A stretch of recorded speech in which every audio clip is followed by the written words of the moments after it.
Climate change has recently become one of the most urgent and dangerous threats in the global society. When this affects every country, not all countries are responsible for this change or have the same ability to fix the problem. In my speech, D contains A, context, B, first argument, and C, second argument. This debate is about whether it's fair to ask someone drowning to swim the same distance as someone in a boat. So what does more mean? Rich countries should spend more money than the poor country. Rich countries should change faster. Rich countries should give help to the poor country. Poor countries should spend less money than the rich country. Poor countries should change slower. So rich countries cause 80% of historical pollution these days. Rich countries have the money because rich countries have the money due to these industrial revolutions and due to this past. Rich countries have the technology. They invented solar panels and all these things, which is they invented solar panels and electric cars, so they have the technology. And we have this principle that when you break, you have to fix this. And we were going to protect the vulnerable who did not cause any problems in today's climate change. So now let's move on to the first argument. The first argument is about historical responsibility. First of all, no diverse countries caused most of the climate change problem until these days. Why? The Industrial Revolution was first done by the developed countries, and by this, developed nations have grown their wealth by burning coals and oils and making these all pollution and with these greenhouse gas emissions. Also, research showed that 25% of global CO2 emissions were caused by United States alone. Meanwhile, the whole African contribution to the global greenhouse gas emission was only less than 4%. This shows that through the past, developed countries are the ones who produce most greenhouse gas over time, which shows that rich countries have the most responsibility to fix this problem. And until these days and the present, they're still making this global greenhouse gas emission. It is simply unfair to expect also, it's simply unfair to expect these poor countries who barely contribute to the current problem to fix this problem. POI, ma'am. With them. Yeah. Even if rich countries cause past emissions, doesn't solving climate change now require action from everyone, including today's biggest polluters? But do you think that these poor countries contributing to this climate change actually effective because they don't have much money and they're in a situation where they have to live by themselves, but it's actually unfair and it's unreasonable to ask them for climate change to do more to this climate change problem. The basic principle here is that when you break something, you should pay for it, not the others. Rich countries also enjoyed no limit industrialization too, but in these days, poor countries have such limits in their development and industrialization. Therefore, rich countries have to fix their damage to the global society. This argument shows that justice, responsibility depend on rich countries doing more climate change. They simply have such more responsibility. They already developed without caring about this global greenhouse gas problem.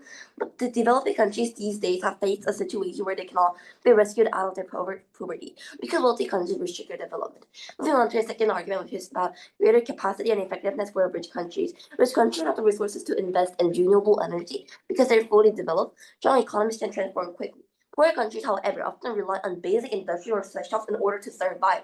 In developing countries, millions still live without electricity, clean water, or stable jobs, which rich countries already have, making them to work firmly and harshly to cut emissions, which is equal with the rich countries, is making them to choose sustainability rather than the survival of themselves. Judge, do you think this is ever moral or realistic? Never. When they do not even cost this, when asking them to cut down sweatshop or factories will harm the whole country or industry. Their priority is not on sustainability of the whole global world, but on survival and gaining basic living standards. Also, money spent in rich countries can achieve more impact because of better infrastructure and education system they have. So rich countries' investment is way much more effective and efficient because it leads to greater impact. A single $1 billion from a developed country which they are able to pay leads to funding renewable projects will poor countries may lack the system to use the money effectively. Rich nations taking the lead leads to the whole world's benefit and can lead to a better effective solution. And these are the reasons why I've never been proud to propose. Thank you. The government cannot just assume that doing more automatically works. There's no fiat in this debate for unlimited resources, public consensus, or political compliance. Even if a government wants to spend more, it must operate within fiscal limits, democratic accountability, and competing domestic needs. That means that rich countries face real constraints such as rising inequality, welfare demands, healthcare burdens, and political divisions. If we force them to reallocate resources excessively towards climate funding abroad, we risk creating an internal backlash that undermines future cooperation altogether. Climate action in rich nations depends on political legitimacy. Once citizens believe their own welfare is being sacrificed for others, populist movements grow stronger and environmental spending becomes politically toxic. The result, less money, less stability, and less progress for everyone. We think that we should make these countries invest in climate change proportionally to how rich the country is. Before moving on to our main constructive some rebuttals, there's a problem of over-generalization in the government side. We agree that some rich countries, particularly the US, have historically contributed massively to global emissions, but this motion unfairly paints all rich nations with the same brush. For example, Nordic countries like Sweden or Denmark already have among the lowest carbon footprints per capita, lead in renewable innovation, and contribute heavily to international aid. The moral calculus cannot be the same as for the US or China. Industrialization was also a cooperative project. Poor countries exported raw materials and labor. Rich countries built industries. The harm was shared. Therefore, the responsibility must also be shared proportionately, not imposed asymmetrically. Just because it's a rich country also doesn't mean that they have infinite money. And these countries also have legitimate problems in their society and also have other priorities other than climate change, just like how poor countries have. Thus, also, we are going to make these countries do proportionally towards how rich the country is. So it's not unreasonable to ask this much from these poor countries, and we're not asking them to invest in climate change the same amount like per dollar as rich countries as it is just proportional. And also, climate change is not a country problem; it is a global problem. Moving on to our main constructive, rich countries are already doing more in effective and more sustainable methods. We live in a world fundamentally different from the past. Rich nations today have citizens who are environmentally conscious. They pressure corporations through ethical consumption, push for carbon neutral policies, and vote for leaders who commit to sustainability. This consumer and voter demand creates market-based enforcement. Companies transition to green production because it is profitable, and governments implement emission standards to remain electorally viable. Moreover, rich countries already bear enormous indirect burdens from the climate crisis. They host refugees displaced by disasters, fund disaster relief efforts, and invest in global green tech research. These are tangible forms of doing more, driven not by external guilt, but by domestic and international incentives. The positive incentives that work better than imposed duties. When action aligns with self-interest, such as protecting supply chains, reducing refugee inflows, or maintaining global stability, it becomes sustainable. This shows that doing more is already happening in ways that actually last. The impact is that shared participation builds a long-term sustainability and equality among states. Excessive burden on rich nations create resentment and political backlash. For example, domestic opposition in democracies, reduction of aid programs. Thus, if that backlash comes, the plan will backfire on them and make rich countries not want to invest in climate change much less than the status quo, which is enough. Climate change is a global crisis with shared consequences no nation can opt out. Because of these reasons, so proud to oppose. First, I would like to start by giving out a few rebuttals, and I would like to move on to our team's last argument. First, I would like to point out a few flaws in their points and how I would like to define my case. First of all, about the point that the government side, which is us, that assumes that doing more will ultimately do more. I'll also rebut this well in my other arguments, but I'll also say more about the physical needs and the things that they mentioned about how rich countries and the constraints they have and the needing rise of like the welfare and how they're actually doing more and how there's going to be political backlash and internet backlash from the citizens of the country, which gradually makes them to the rich countries contributing less to climate change and the other countries not following along. So how do I rebut this? For this point, I want to say that they themselves stated that the citizens of the rich countries are politically and actually conscious about how they need to contribute to climate change and how they actually need to do things to actually fix it, because obviously this is the point that they stated out. However, I will say that if they are actually conscious about how these climate changes are a desperate need, I want to say that even if there are constraints and there are a bit of a backlash, they will still understand to the extent in which they are not going to be backlashing to the point where they're trying to stop them. Because as they said, climate change is a very important need and a very immediate need that needs to be fixed for whole humanity. However, if we actually ask the poor countries to contribute to this thing, which is the climate change and carbon emission zero projects or etc., this is just going to be making these poor countries who don't have enough welfare try to contribute to projects that they can probably not even do well. And since the citizens of the rich countries need to actually know this need, and they'll probably do since they're actually logical people, they will actually likely to not give this backlash and actually contribute and agree to this point and actually just let this be and actually redistribute their welfare and the needs of tax. Now, I want to say about their point about exporting goods.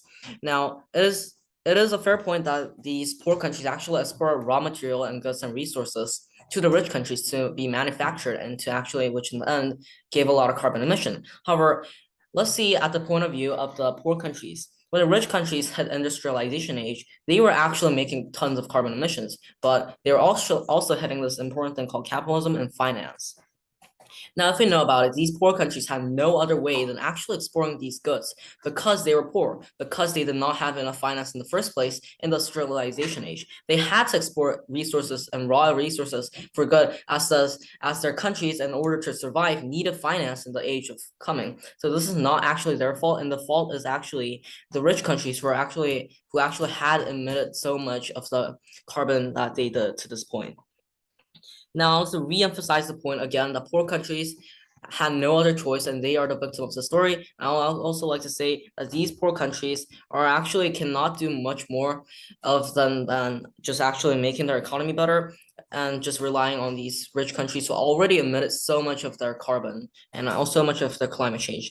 Now let's move on to our team's final and last argument. Our team's last argument and final argument is that poor countries do as much as the rich countries will inevitably make the poor countries' growth be so much deficient by lots, or even actually just make their economy drop by something like 5%. This is likely to happen on their side because this actually makes carbon emissions equalize. We must actually work to change most of our facilities green and eco-friendly.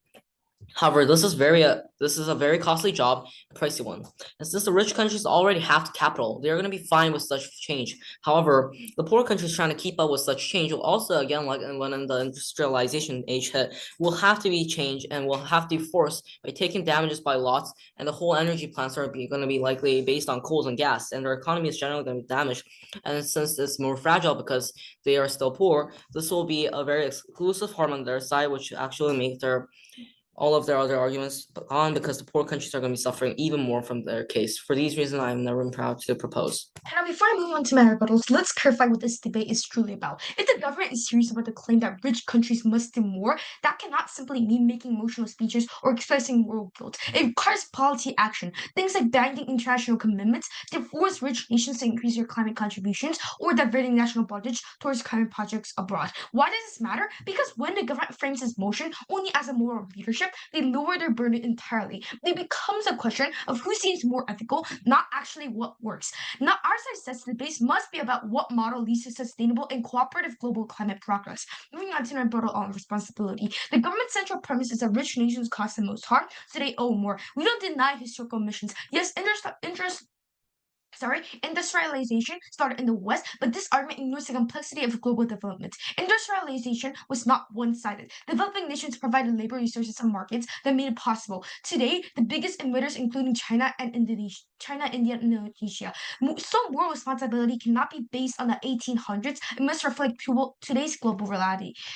If we continue to frame climate responsibility as a debt that rich countries must necessarily pay, we are dividing the world between guilty and innocent nations, and that division destroys cooperation. Our principle is clear: the duty must be shared fairly based on current capabilities and emissions, not just historical guilt. The government says rich countries have enough money and technology to solve climate change, but resources alone don't equal responsibility. Even wealthy nations face political and economic limits. Citizens won't support endless spending abroad when domestic issues persist. Forcing them to act out of guilt only fuels backlash and weakens global cooperation. Climate change isn't solved by one group, it requires shared effort. Framing it as something that the rich can only fix alone ignores reality and turns collaboration into blame. Moving on to the last argument of our team, political backlash and retaliation.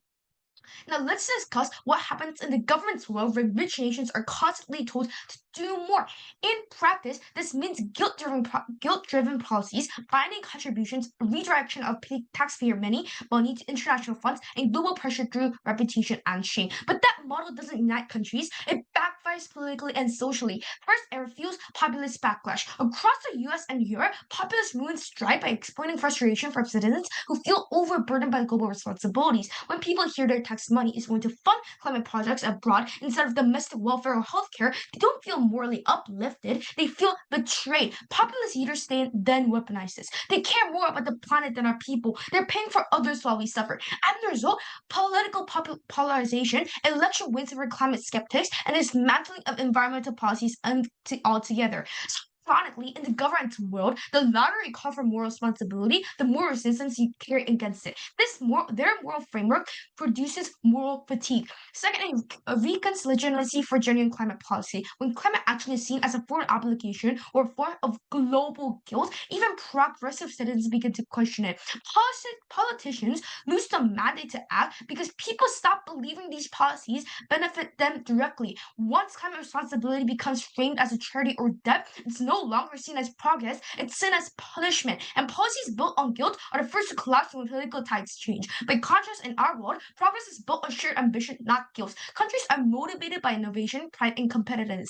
Investing in renewable energy, electric transport, and sustainable technology because it's smart policy, not moral debt. Panel, both sides want a greener world, but only one side achieves it sustainably. The government's world divides nations, fuels resentment, and politicizes climate action. Our world unites nations under shared, credible, and lasting cooperation. We believe guilt cannot power to a global movement, only ambition can. And that is why we're so proud to oppose. Thank you.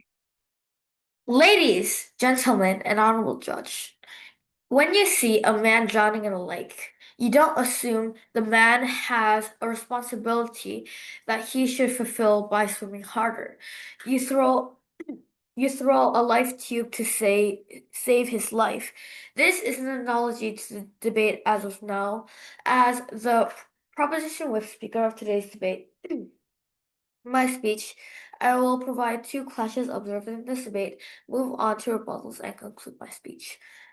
So, moving on to clashes, the first clash is whether developed nations have a greater capacity to combat climate change. There are two metrics, capital and organizational. Firstly, considering the capital aspect, the opposition claimed that just because the countries are rich and affluent, it doesn't mean they have infinite money. However, it's unclear how this supports their point. This is a comparative clash, and here poor countries clearly have a lesser capacity relative to developed countries to set aside several millions of dollars to plant trees. Secondly, organizational. Some explanation on these metrics. Here, we measure a country's ability to direct capital towards counter climate measures. For example, while Germany has a powerful climate lobby that has made the country intensely green, North Korea, under an authoritarian regime, has hardly invested any in the green industry. Additionally, many affluent states have pre-existing infrastructure that supports the green industry because of many of the world's wealthiest countries have a democratic system and infrastructure that is compatible with the green energy industry. We take this clash home. The next clash is whether developed countries have the responsibility to alleviate the climate crisis. Here we make use of a rule of thumb. If you break it, you should fix it. For example, if someone broke 7 toys, then he should fix it instead of the owner of the toys. And here we have two metrics as well. It's historical and present. So considering first the historical scale, so historically, developed countries have industrialized first and therefore have made the greenhouse gases that act as the catalyst of the climate crisis.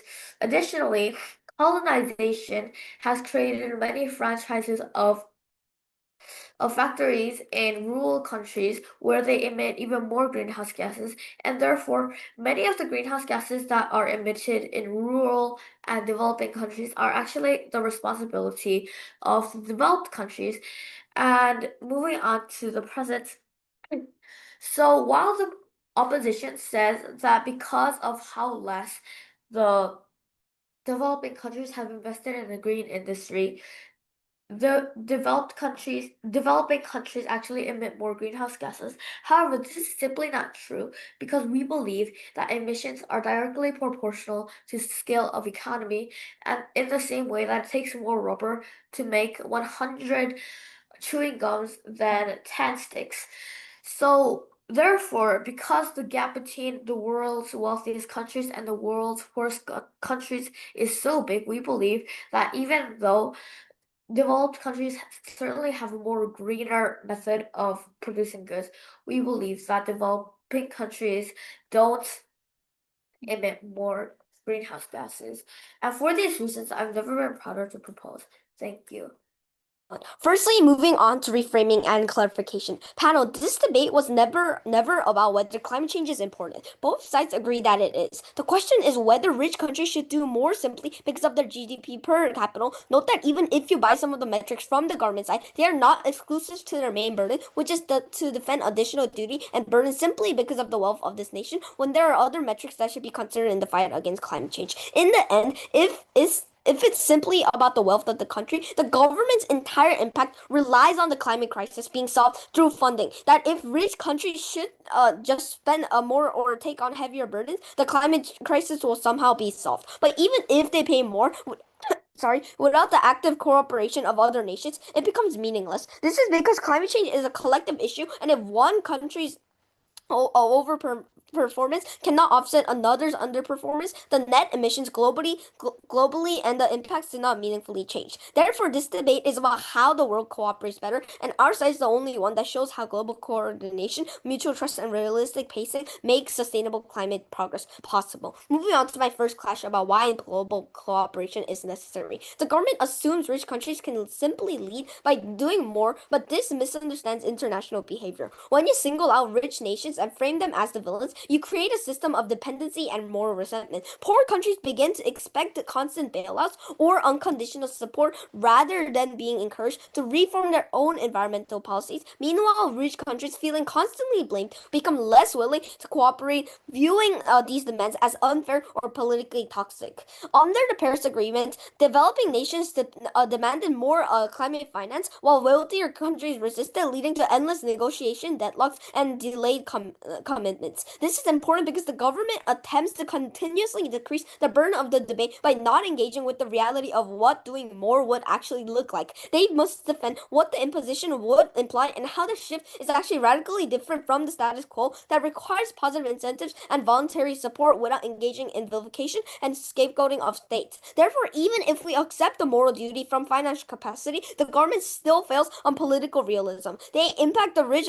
They imagine that rich democracy can just allocate more money, but ignore how this actually plays out within the real society and how they also ignore the real what's happening in status quo. When you tell voters in developed countries that they must sacrifice more for the other nations, you ignite populist backlash. We've already seen rising nationalist movements using the rhetoric, "Why should our taxpayers fund others while our own people suffer?" It must come from voluntary commitment, gradual norm change, and domestic buy-in, not coercive guilt. Otherwise, doing more becomes an empty slogan, which makes the fight against climate change so much more counterproductive. Moving on to my second clash about the world is actually already improving. We don't deny the moral responsibility of rich countries, but the reality is that they're doing more within realistic boundaries that balance domestic and global needs. Rich nations are leading in green tech, renewable energy, and sustainable trade standards. Consumers in these countries are increasingly ethical, pushing corporations to cut emissions. There's growing public awareness and private investment in decarbonization precisely because it's now profitable and politically safe. Meanwhile, the new surge of global emissions come largely from emerging economy nations, nations industrializing rapidly without environmental safeguards. This means that solving climate change requires bringing them into the conversation, not overburdening those who are already actually transitioning. The government's world, where doing more has no clear boundary, is unfair and unstrategic. It misallocates effort and assumes infinite capacity, and this debate has to be based on a comparative. We were able to prove to you time and time again that they are contributing more than other nations, while the government continues to push to claim that more should be done without engaging with the present context. That's why we take both clashes home so proud to oppose. Thank you. Panel, at the end of this debate, the question is not whether climate change matters. Everyone agrees it does. The real question is, does forcing rich countries to do more simply because they're rich make global climate action more effective or more fragile? Our side has shown it clearly, make it more fragile, morally, politically, and practically. First of all, framing the debate, this motion is not about good intentions. It's about implementation and sustainability. The government assumes that if you just demand more from rich countries, the world magically becomes fairer. But there's no fiat for unlimited money, political harmony, or citizen compliance. Real world climate policy depends on legitimacy, cooperation, and domestic consent. Once you remove those, progress collapses. And that's our framing has always been realistic. Climate action succeeds when it has been shared, incentivized, and mutually trusted, not when it's guilt-driven or one-sided. Secondly, what the opposition bench proves, first, rich nations are already doing more, but in ways that actually last. They are leading in renewable technology, sustainable trade, and carbon regulation. Their citizens and consumers are driving change through democratic and market pressure. The organic process is stable, scalable, and self-reinforcing. Second, we prove that the government's will backfires. When you impose moral obligation of shared responsibility, you breed populist resentment. Citizens start asking, why should we pay for everyone else? That backlash weakens environmental coalitions, cuts funding, and empowers the denialist parties. It's not faster action, it's reversal. And lastly, why the government fails. The government gives you moral clarity, but no political realism. They treat climate justice like a charity ledger. You cost more, you pay more, ignoring the collective nature of emissions today. Emerging economies like China and India now produce the bulk of pollution, yet the government's model exempts them from proportional accountability. That's not justice, that's outdated guilt. And when they say doing more, they never find how much is not how much is enough or how it avoids backlash. Their will is emotionally satisfying but practically unsustainable. So because true climate relationship isn't about who pays the most, it's about who can make others move with them. We stand for a world where every nation contributes responsibly, not resentfully. Proud to oppose. Thank you. In my speech, I would like to talk about why our side has won today's debate. The whole point of this debate was about fairness and the effectiveness. Opposition is claiming that they have fairness by rich countries has to work fairly with the poor country, and they think that it's so fair and equal. But it's fairness only about this thing called equality, so certainly not. Fairness also includes the past and the present situation of themselves and the responsibility and the capacity. The opposition is trying to sound like China and India makes more carbon emissions than the rich countries, so therefore they don't have any responsibilities. But is this more than what the rich countries are doing right now and what they did during the past and the present situation? We clearly say no to this because this is a fact. So what was the criteria of each side for today? I think this motion was about effectiveness and fairness, and both sides also talk about effectiveness and fairness. But as we keep saying before, fairness is not only about equality. The person or the country who have the money, who have technology and capacity and responsibility is the one who has to do more, and it's just fairness. So we reach fairness better than the opposition side. Next, about the effectiveness. They talk about effective solution with more countries participating to like doing more to these like climate change and like all like these global cooperation, and saying that they have more effective and sustainable solution than our side. First of all, the poor cannot participate well in the first place, and if they participate equally, which is what the opposition want, is not effective, as we were keep saying. They don't have the capacity, so they won't be able to invest technologies or do some campaigns to make change without the capacity to do stuff. So this is actually ineffective.